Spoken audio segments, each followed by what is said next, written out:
Do you play at weddings or corporate events, and are you wondering how to maximize tipping as an additional income source for your live music business?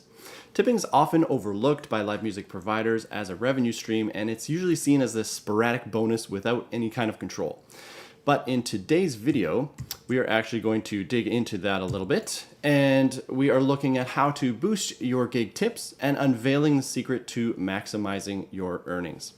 So stick around for that. Before we get into that, welcome to Back on Stage. We help your live music business achieve dramatic productivity growth by streamlining and automating all your admin tasks using one simple tool.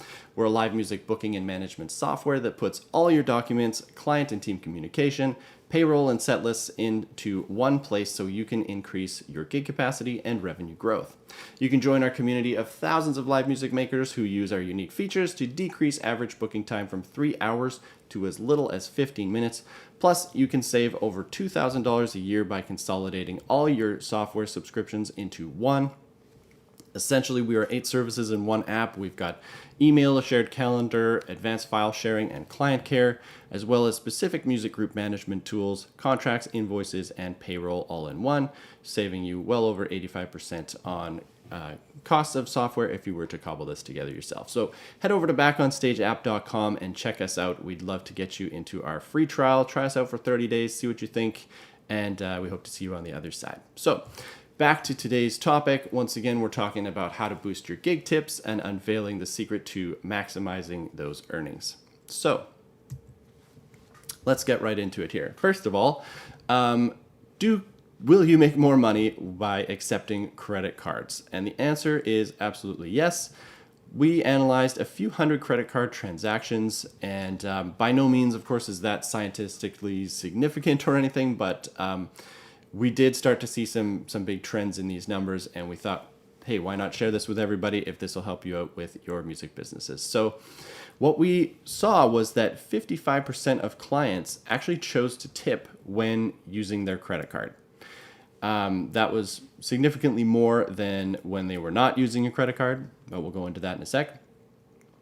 And when we were seeing bands accepting credit cards as a form of payment, those clients paying with their credit cards were actually 3.5 times more, or they generated 3.5 times more tip revenue by accepting those credit cards.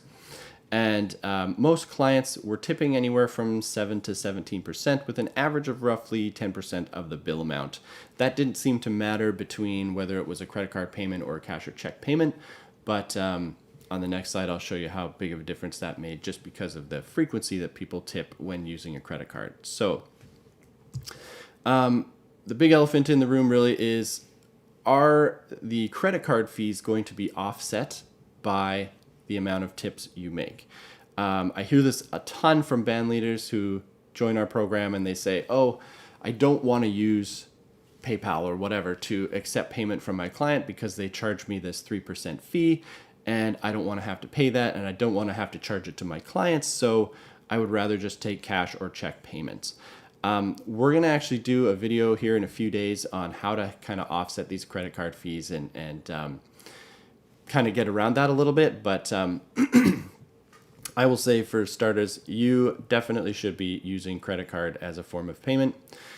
This example really helps us look at why. So if your band charges $4,300 for a show and you do 25 shows in a year, based on our numbers, what I showed you before, 55% of those clients are going to give you a tip.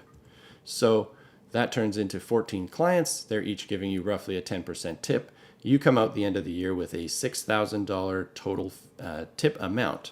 Now, if you're charging, and then the credit card fees baked into that. So we're going to pay credit card fees on every single gig.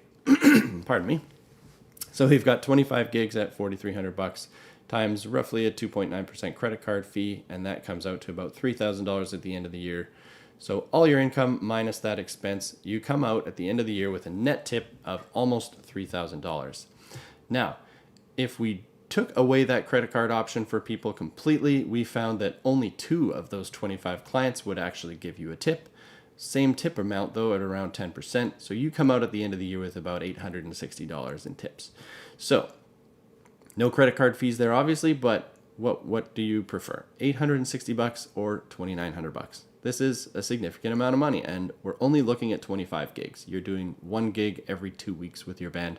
It's not a ton, but you can make enough money there to take you and your partner on a nice vacation somewhere. So that's pretty cool.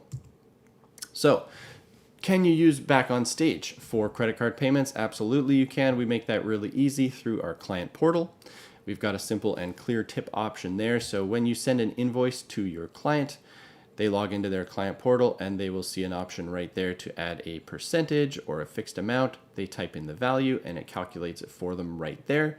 So that is super helpful. I mean, imagine if you were trying to give someone a tip by writing them a check or by paying them cash. There's a lot of friction in that process because you've got to mentally calculate this number. And when we're working with such a big amount, which, you know, a band amount you pay a band is a lot more than you'd pay for a $20 meal in a restaurant. So it's tough for people to do this kind of mental math. And the result is obviously that they're just not going to tip you as often or as much. So reducing that friction, making it really easy for them to add a tip in that process ensures that you will actually maximize that revenue stream for yourself. So that's how you can do that with BackOnStage. So of course, like I said, in our next live stream, I'm going to be looking at some money saving hacks, some crafty strategies to avoid having to pay those credit card fees at all, so they don't really impact your business. And of course, you can still make this tip revenue from them. So tune in for that. And I'm going to leave you with one bonus tip before we go as well. And that is to wait until after the gig to send your final invoice to your clients. Because after your clients have worked with you, they'll be more inclined to tip you for a job well done. If you're asking them to settle up the invoice a week or 2 weeks before you've even delivered your product, they have no idea how much fun the band is going to be or how great your music is going to be. They haven't had a chance for their guests to come to them and be like, whoa, that band was totally amazing. And you haven't had a chance to really work with them face to face a whole lot, which you will be doing at the event and really earning that tip. So that's the final tip I want to leave you with today. So once again, so we've kind of gone over how to boost your gig revenue today. Hopefully these tips help you. If they do, we'd really appreciate a like and subscribe, or share this video with a musical friend of yours. All of that stuff really helps out our channel, and we really appreciate it. So thanks for tuning in. We'll talk to you again soon. Have a wonderful day. Take care.